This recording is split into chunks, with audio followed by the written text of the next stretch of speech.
ko wala akong views, titigil na lang ako, okay lang.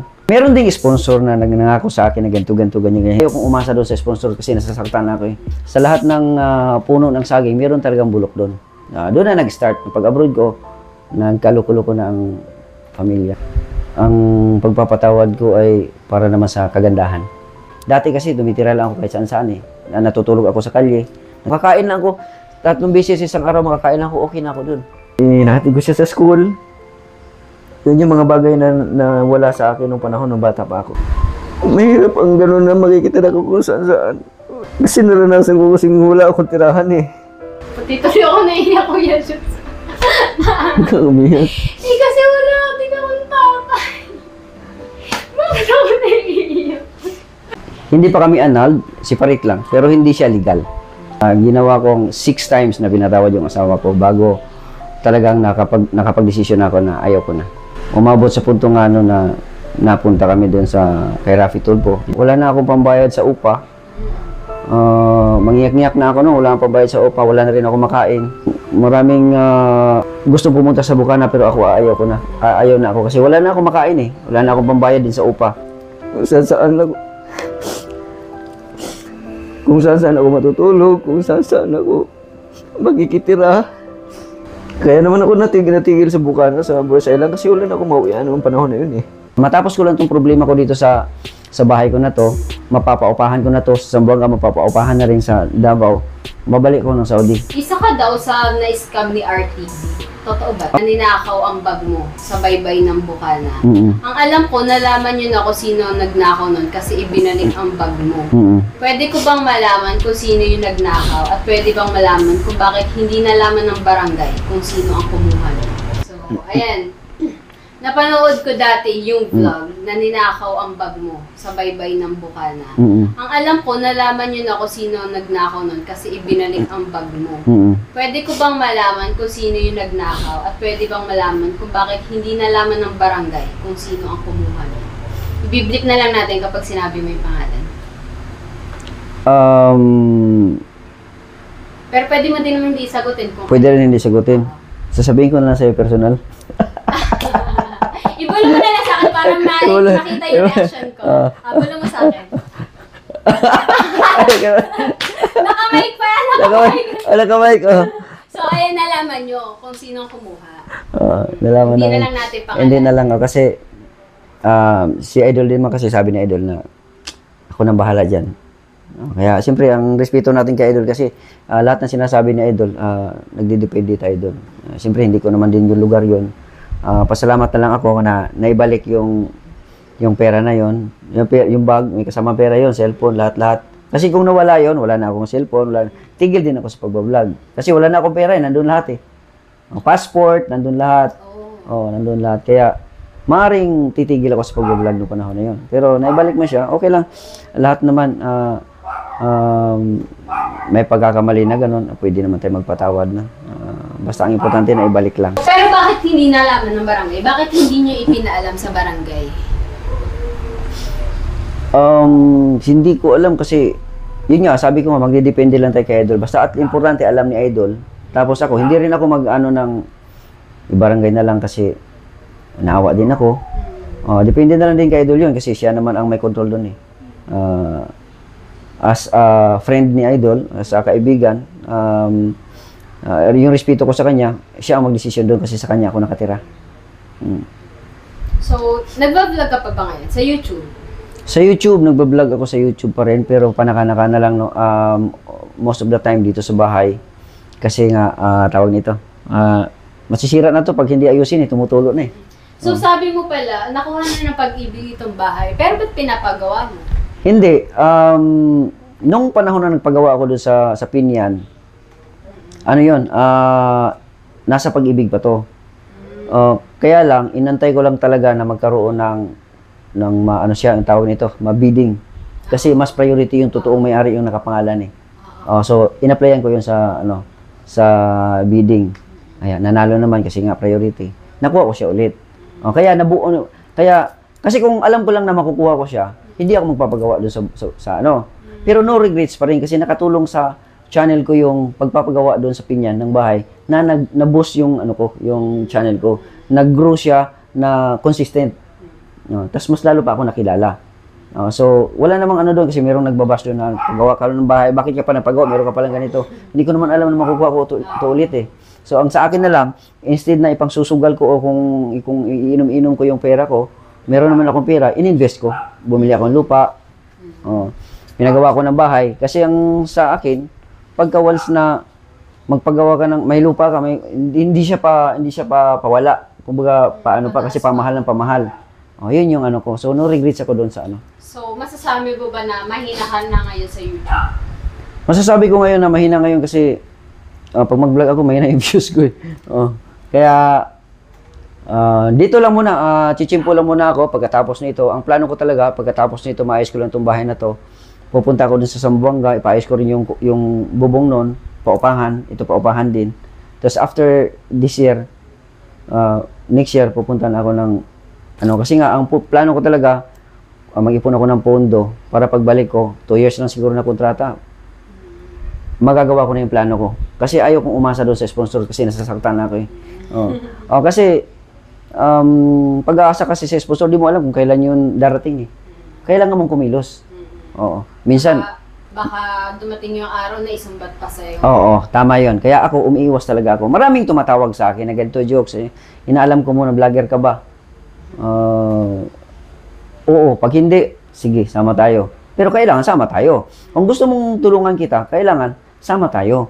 Kasi hindi naman kita, kung nasa ibang bansa ka, hindi naman kita mabubost eh. Kasi hindi naman ako katulad kay Idol Japper Sniper na, sigat yun, sa pudahan, kahit nga si Idol siguro, sige, tulungan natin ito, sige ganito, hindi basta-basta.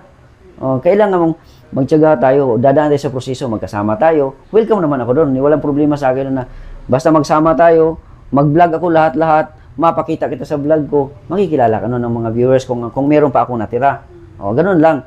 Pero kung hindi ka sasama sa akin, hindi ko mapangako na kita matulungan. So may sponsor na mga vlogger tapos ang gusto nila ipag-vlog mo sila. Meron ganun. Upload mo sa channel. Meron ganun. Meron ganun na plano na ganun na ganito, maggagawa tayong ganito, ganito plano, ganyan, tapos hindi matuloy, yung mga ganun. Masakit sa akin yung ganun. Kasi instead na gagawa ako ng sarili kong vlog, nag-focus ako doon na, may mangyari sa amin na ganito, relax lang muna ako, magpahinga lang muna ako, kasi may plano. Tapos hindi matuloy.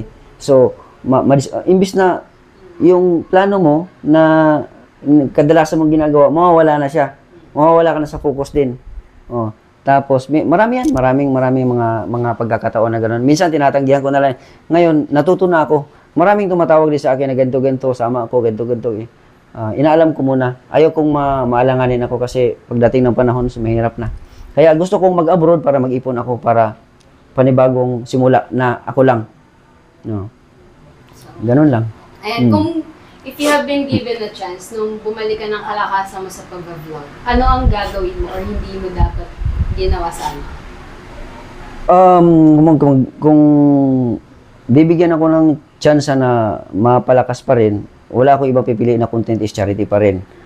Pero meron lang ako mga iwasan ng mga bagay-bagay na na kailangan mag-ingat din kasi maaari ka mapahamak eh. Ako pa naman, madali lang ako masaktan. Pagka once na makita ko na parang, naniniwala sa ganito-ganito. Hindi ko na ipaliwanag yung side ko. Ganito-ganito. Sige lang, okay lang. Di bali na lang kung wala akong views. Titigil na lang ako, okay lang. Mag-vlog ako, okay lang sa akin. Kaysa naman sa makakapanakit ako ng ibang tao na ulit, na wala namang basihan. Yung ganon. Hindi mo napaliwanag mo sarili mo. Minsan kasi mayroong mapanira talaga eh. Hindi natin maiwasan yan. Sa lahat ng puno ng saging, mayroon talagang bulok doon. So, ayan. Medyo mahirap talaga yan sa pagdating sa usapin ng sponsor. Mahirap yun. Iba tayo ng pag-iisip. Iba't ibang tumakbo yung isip. Kailangan ingat talaga.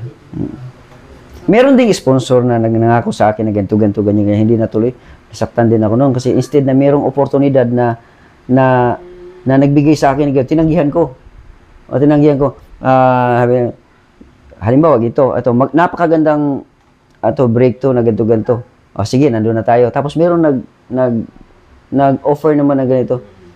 Tinanggihan ko yun kasi nandun na nakapag-usap na ako dun sa isa eh. Yun pala, hindi natuloy yun, kaya nasaktan ako. Isa din yun sa dahilan na talagang ano ako. Sabi ko, ayoko nang umasa. Yan ganun, ayoko na. Tapos yung isa naman, binalikan ko, naghingi ako ng tulong. Tapos parang wala na rin. Siguro, basta yun. Merong ganung pagkakataon. Merong ganung pagkakataon. Ingat-ingat na lang din sa Ingat din, pagtanggap ng mga sponsors na Oo. yun. So, tsaka mas masarap tumulong kung galing sa'yo talaga. Tama, mismo yung tama, pera. tama. Ako, pagka once na meron akong maganda-gandang kita, sinishare ko talaga. Ang iba, bukod sa isinishare ko, yung iba, yun, halimbawa, meron ako mga 5,000, 10,000, 30,000 dito sa bahay talaga. Parang ano ako parang na-addict ako sa pagpagawa ng ng bahay, which is ano naman siya, yung may Investment naman siya. may goal naman ako kasi pag once na ito mapagawa ko to. Para sa anak ko kasi ito iniiyakan niya to Na sabi ko ayaw ko na darating ang panahon na maging katulad sa akin na homeless ako, wala akong bahay. Na gusto ko pag lumaki yung anak ko, meron siyang sariling bahay. Dati kasi dumitira lang ako kahit saan-saan natutulog ako sa kalye, natutulak ako ng kariton, tagalinis ako ng mga sasakyan doon sa amin, ang kurudo, yung ganoon, mangruduhe ang tawag sa amin, ganon. Tapos mga madaling araw, tulog lang muna doon sa sa kalye para ma-relax mo yung sarili mo, tapos kinabukasan pasok na naman. Yung ganoon, naranasan ko yan na kung saan-saan lang ako. Bukod sa mga yung bahay-bahay dito nang upahan ako kasi saan, naranasan ko yung bilang parang palaboy, parang ganon. Kaya thankful ako na binigyan ako ng pagkakataon ni God na ganito. So yan, matanong ko lang din, kung nung hindi ka pa vlogger, nung hindi ka pa nag-iibang bansa, ano bang yung estado ng buhay mo? Maganda ang estado ng buhay ko. Nung hindi pa ako vlogger, umpisa, nung nag-start ako dito sa Manila, nakapagtrabaho ako ng isang kumpanya bilang isang messenger. Tapos naging backup messenger ako. Tapos 17 years old pa lang ako nag-start nun. Dati kasi pag may alam ko sa trabaho, kahit 17 years old ka, kahit high school graduate ka lang, high school graduate na ako pinagkakatiwala sa iyo nung may-ari ng kumpanya. Tapos yun, hanggat sa naging night shift supervisor ako. Tapos tumagal ako doon ng 14 years. Tapos nag-asawa ako, nagkaroon ako ng bahay dito, nag-loan ako sa Pag-ibig, nagkaroon ako ng bahay. Tapos nakabili ako ng sasakyan. May negosyo kami dati sa airport. Tapos meron akong water station, meron akong tindahan. Maganda ang pasok ng pera noon, nung panahon na yun, nung mag-asawa pa kami. Pero nung biglang nawala, nanalo si Noy, nawala yung sa airport. Bumagsak lahat, kaya naisipan kong mag-abroad. Doon na nag-start. Pag-abroad ko, nagkalukulo ko na ang pamilya. So, ano pa pala, matagal na kayong mag-asawa nung ex-wife mo bago ka pa nag-ibang bansa? Oo, ang mga 2008 up to 2014 ako nag-ibang bansa So, kung babalik tayo dun sa time na nag-aaway na kayo, may regrets ka ba na sana hindi mo na lang yun ginawa? Ang alin? Nung time na na halimbawa, nung binabalikan mo siya ng binabalikan, akala mo may possibility pa na magbago siya. May regrets ka ba? Nagsisi ka ba? Hindi. Hindi ako nagsisisi na pinatawad ko siya na pinatawad. Kasi ang pagpapatawad ko kasi pagtatry yun na bilang mabuo sana yung pamilya Kaso lang hindi na talaga nabigyan ng pagkakataon kasi ulit-ulit siyang gumawa ng ganon. Hindi ko pinagsisisihan. No? Kasi ang pagpapatawad ko ay para naman sa kagandahan ng pamilya. No? Tulad niyan. Yung anak ko gusto ko sana na magkaroon ng ama na kasama parati. Ngayon, hindi ko na nagawa siya. Nagawa ko lang ngayon, panakana lang. Kaya ako nag-focus dito ngayon, gusto kong bumawi. Gusto mo siyang patirahin dito? Oo, gusto siyang patirahin. Na, pag matapos to, dalawa kami dito. Kung hindi mo ako matuloy sa abroad, dalawa kami dito titira. At siyempre, sa pag-aaral niya, nandun pa rin ako nakasuporta. Iba talaga yung bata na walang ama na nakaalalay. Iba talaga. Yung walang maka-advise. Iba talaga. Kaya ako, pag dito ako dito, focus ko sa anak ko. So, wala na naman tayong mga katanungan. May message ka ba sa anak mo? Sa anak ko, si Kian, anak, sana tuloy-tuloy lang ang pag-aaral mo. Huwag mong gayahin ang daddy. No? Gayahin mo lang yung daddy sa kabutihan. Huwag lang yung maligaw ka ng kasamaan kasi ayaw ko nang makita na ganun.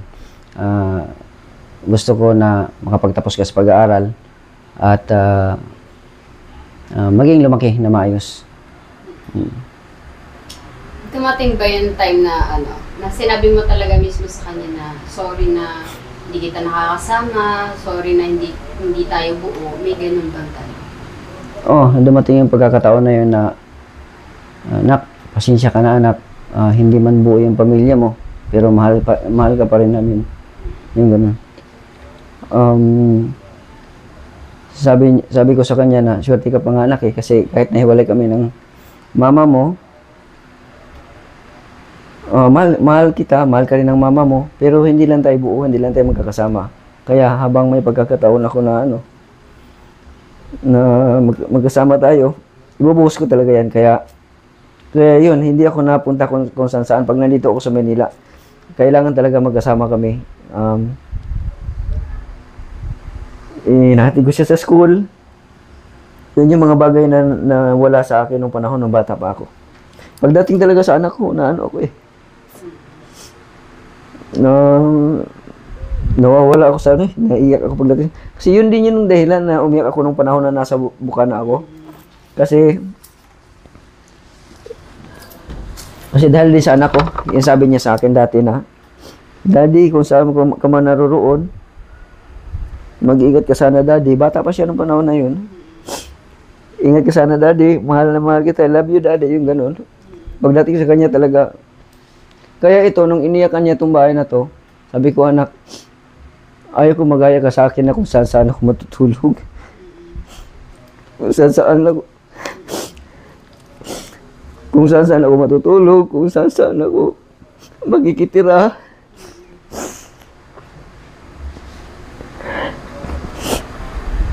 Mahirap ang gano'n na makikitira ko kung saan. Hindi mo alam, may mga rayot, may mga gano'n.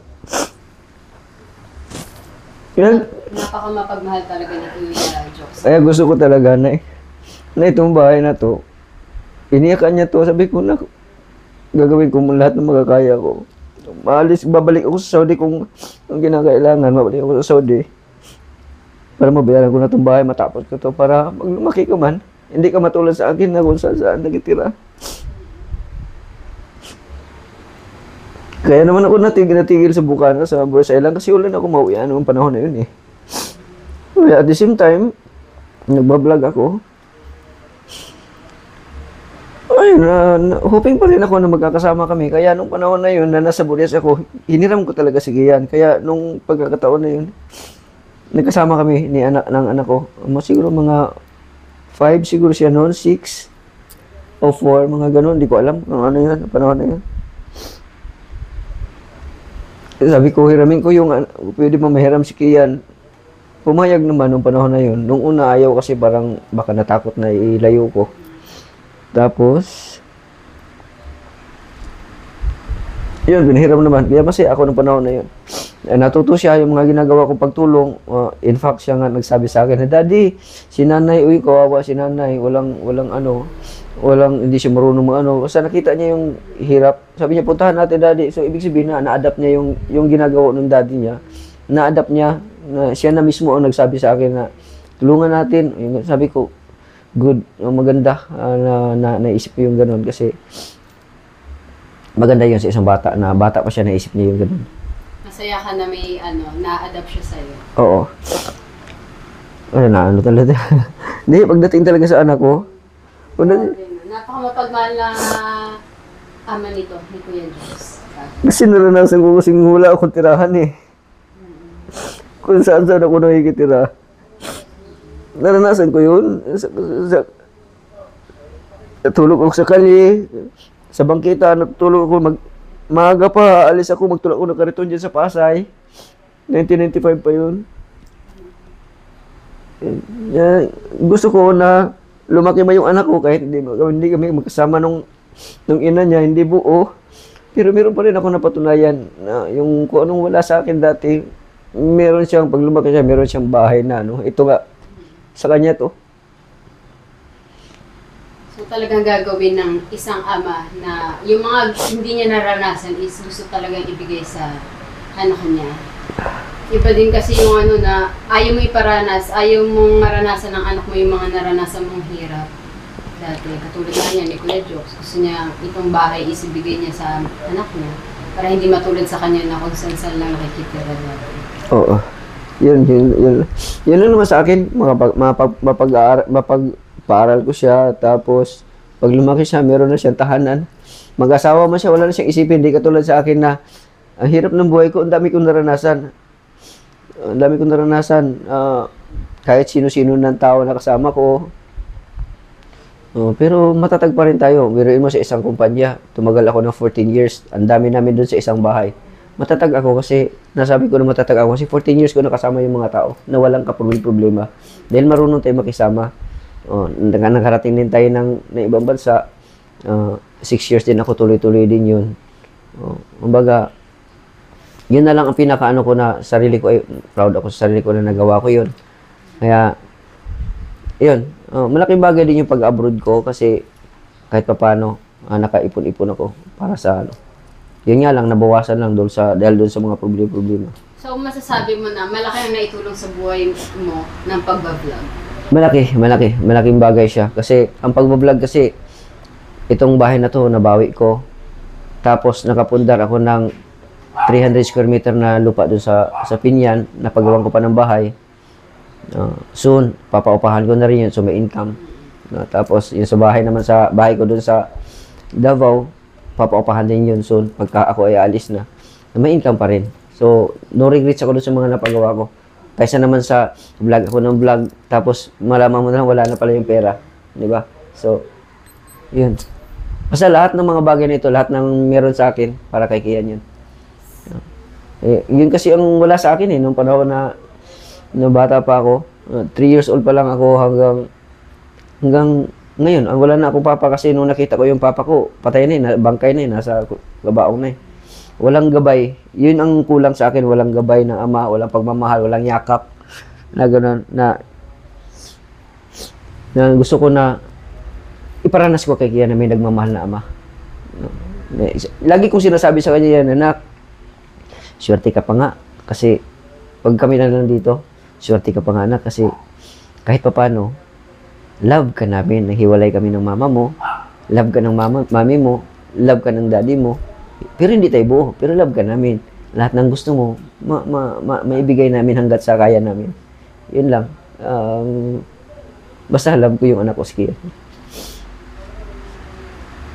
Pati tuloy ako naiiyak ko yan. Umiyak. Kasi wala din akong tatay. Bakit ako naiiyak? Ganun rin pagdating sa bata kasi nag-iisang anak ko lang yun pinakamamahal ko yan, yung anak ko. Yun ang tanging kayamanan ko. Kaya, lang, go lang tayo, laban lang tayo. Mahina man na-views natin yun. Darating yung panahon na yan. Positibo ako sa buhay. Kung ano ang, halimbawa, nakita mo na mahina ako ngayon, di darating ang panahon na yan. Kikilos ako, katulad yan, mag-upload ako. Sige, ipon tayo, pondo, para, meron kasing mga bagay-bagay na hindi maintindihan ng mga tao, na hinusgahan ka na kaagad, na nadadala lang sa mga kwento-kwento lang na gano'n, na wala namang alam yan sa buhay mo. Hindi alam kung ano kang klaseng tao, yung gano'n. Gano'n lang. Ako, proud ako sa sarili ko. Wala man ako views ngayon, okay lang. Pero, pinasok ko lang sa sarili ko, hindi man ako mayaman, hindi ako sikat. Pero kahit paano, meron akong napasayang mga tao. Yung mga tao na magsabi na, Dol, kung hindi ka dumating, matay na lang siguro kami, wala kaming bahay. Yung mga ganun, hindi ka dumating. Yung mga ganun, nagkaroon sila ng tahanan na yung hindi man ni katiting man sa kanilang isipan, hindi nila maisip na magkaroon sila ng bahay, pero nagkaroon. Yung katulad nila Nunoy Marilo, naging vlogger na rin ngayon. Oo. Si Joy the Island Girl, naging vlogger na rin. Yung mga ganun. Masaya ako. Kaya kung ano man, okay lang. Nasa mga viewers na yan, kung matalino naman ang mga viewers, kalaunan, makikita din nila yan kung ano yung katotohanan, ano yung Basta yun na yun yung kabuuan kung anong pagkatawa ko. Yun. Basta ako, lumaki ako, nagsikap ako sa sarili ko. Lumaki ako mag-isa na tumayo ako sa sarili ko. Wala man akong ama na nag-ano sa akin, nag-a-advise sa akin, nag-advise sa akin, pero lumaki ako, ganito ang puso ko. Oh. Bakit ba ako mag-vlog ng charity na maubusan naman ako ng pera? Bakit ba ako mag-vlog ng charity na masasaktan ka lang dahil maraming maninira, maraming basher? Oh. Pero yun ang gusto ko eh. Yun ang kagustuhan ng puso ko eh. Masaya ako doon. Kahit wala man ako, makakain lang ako. 3 beses isang araw makakain lang ako, okay na ako doon. Walang problema sa akin. Basta importante sa akin, nakatulong ako kasi naranasan ko yung hirap. Oh. So, ayan, nalaman nyo ang kwento ng buhay ni Kuya Jokes kung paano siya isang nagiging mabuting ama sa kanyang anak at naging mabuting asawa. Di naman. At naging mabuting anak siya mismo sa kanyang magulang. At mabuting tao talaga to si Kuya Jokes. Sabi ko nga pag nakakwentuhan ko isang beses si Kuya Jeff. Sabi ko, para sa akin nga si Kuya Jokes ang pinakamabait sa Magic Flakes. Kasi lahat sila nakasama ko nung editor pa ako ni Kuya Jeff. Lahat sila lagi nandun, di ba? Kayo ni Kuya Professor, Kuya ano. So sabi ko, para sa akin si Kuya Jokes ang pinakamabait sa kanila. Tapos nag-agree naman doon si Kuya Jeff. Sabi nga ni Kuya Jeff, para daw kayo magkapatid dati. Sabi ko, dikit talaga kayo. Talagang ang respeto niya. Isipin mo, sabi di ba nangako siya doon sa, yung kay JJ, nangako siya doon na, pag mali ba yun? Pag mali yung labas ng bata, ilulublob niya yung enduro niya. Di ba na ano mo yan? Ilulublob niya yung enduro niya. Yung enduro niya nandun sa pinyan. Sabi ko, bago pa yung motor ko, pero dahil sa pangako niya idol na yun na para lang matupad, Dol, bago pa yung love na love ko yung ano niya, EDV niya, yung bagong bili lang yun eh. Gamitin mo, ilublob mo yan, Dol. Oh, ginamit niya yun. Sabi niya, pagdating mo sa dagat, hindi niya tinuloy. Sabi ko, ba't di mo tinuloy? Ibinigay ko na nga sa iyo, ilublob mo yan eh. Ganon ang respeto ko kay Idol. Oh, ganon. Kung sukatan lang ng respeto, binigay ko na sa kanya yung buhay ko, parang kapatid ko yan eh. Yung buhay ko, yung bang hindi ka rider, tapos sasaba ka sa mga ganyang trail na hindi ka man nakaranas ng ganyang trail na bangin na yung ano. Kumbaga yung buhay ko, ibinigay ko na kasi ganun ang respeto ko sa kanya, ganun yung paniniwala ko na idol ko to, sasamahan ko to, kahit saan man kung mapunta, sige lang, go lang, magabihan man kami dito, magsitulak man kami ng motor, okay lang, idol ko to. Kaya yung medyo nalangalin siya nung ano, kasi mali yung ano ng bata, sabi ko, ADV, sige, ilublob mo sa dagat yan. Walang problema kasi, pinangako ko kasi yung ADV ko na yon na bibili ako ng ADV kasi gusto ko talagang sumama kay Idol na mag-trail na ganyan. Nagkataon na nandoon. Sabi ko, kung malublob man yan, walang problema kasi binili ko yan para sa vlog eh. Para kay Idol talaga yan eh. Kaya sabi ko, sige Dol, lublob mo yan.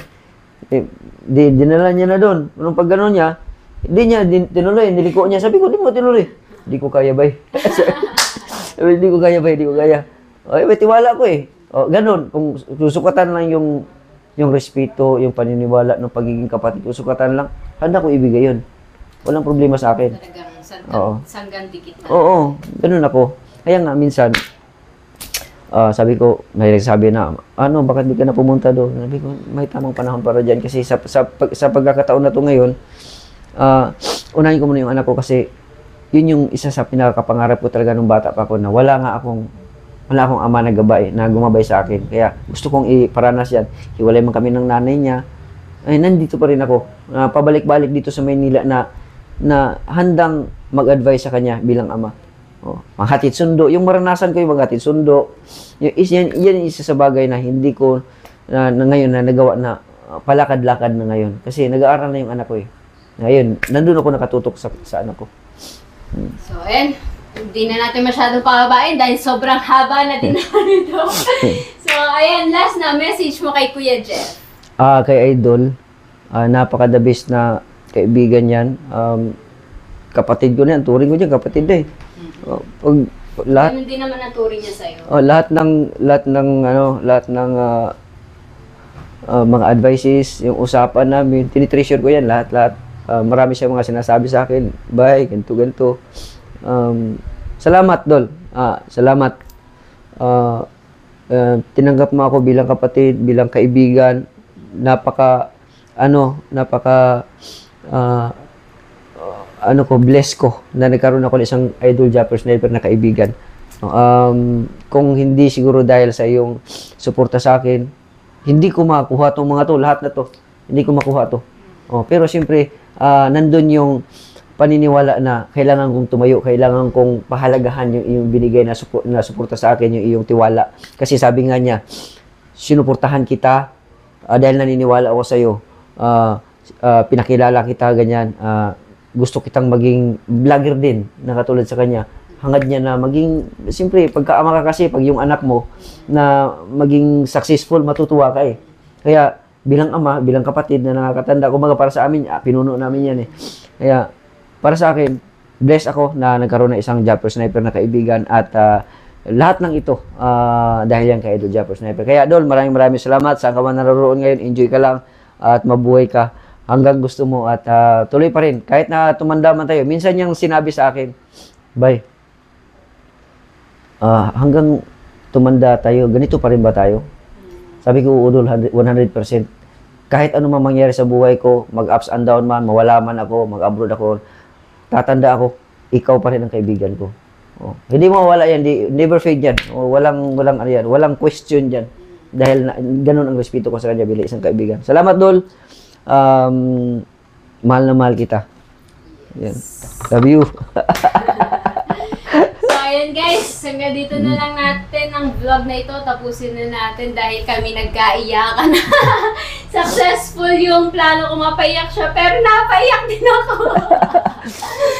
Hindi. Ayoko. Very inspiring kasi to si Kuya Jokes. Di, unang arangkada mo, nandun na eh. Malapit na eh. Inulit mo pa naman. Sinigyo mo. Inulit ko talaga eh, no? Sabi sa'yo. Inulit mo ba na huli? Pagdating kasi sa anak ko, talagang, yun yung, di ba, naiyak ako dati. Yun talagang dahilan yung anak ko na isang salita lang ng anak ko, lalo na pag sinabihan ako, I love you, daddy, yung ganun. Mapapaano talaga ako dun. Madali lang yung luha ko pagkadating sa anak ko. Gawin na nga din kitang tatay, Kuya Jokes. So, yan. Hanggang dito na lang muna, guys. Supportahan pa din natin si Kuya Jokes. Nag-vlog din siya sa Facebook, di ba? Sa Facebook. Malaking bagay din yung Facebook para sa akin ngayon kasi kung wala man akong kita sa YouTube, kunti lang kita ko sa YouTube, nandun yung Facebook, umaalalay talaga. Malakas, hindi man siya, sa una, hindi siya malakas ang views, pero ngayon, nagmi-million views na rin tayo. Malaki na rin. Nakatulong talaga. Hindi man ganun kalaki, pero okay lang yun. At least kahit paano meron tayo. So yan, hanggang dito na lang ang aking vlog. Maraming salamat Kuya Jokes sa pagpayag sa pag-interview sa'yo. Oo. And hindi siya nagdalawang isip din na umuo. Oo naman. Sobrang niya. Support tayo dyan kay Kapakpak. Kasi nung unang punta ko lang doon sa Bukana kasi nandyan na yan eh. Kaya naging kaibigan ko na yan doon sa sa boarding house. Naging kaibigan ko na yan. Kaya kahit anong niya mangyari, kaibigan ko pa rin yan. Hanggat sa kahit walang vlog. Oo, nag-umpisa pa ako noon. Nag-umpisa rin siya nung panahon na yon. Ngayon, malakas ang views niya, malakas na yung views ko. Okay lang yun. Malakas pala yung views niya, mahina pala ako. Okay lang.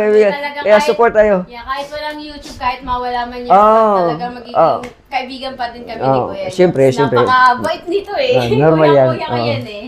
So, ayan, hanggang dito lang guys. Sana marami kayong natutunan, na-inspire sa kwento ni Kuya Jo. So, ayan guys. Salamat sa inyo na. Suportahan niyo sana ako. Yes! Sana mapasali ka sa challenge. Gusto mo mapasali? Pwede naman, hopefully. Sana matuloy. So, ayan guys, hanggang dito na lang. Sobrang haba na nito, malalapat tayo sa Bye guys! Bye-bye! God bless po sa inyo lahat.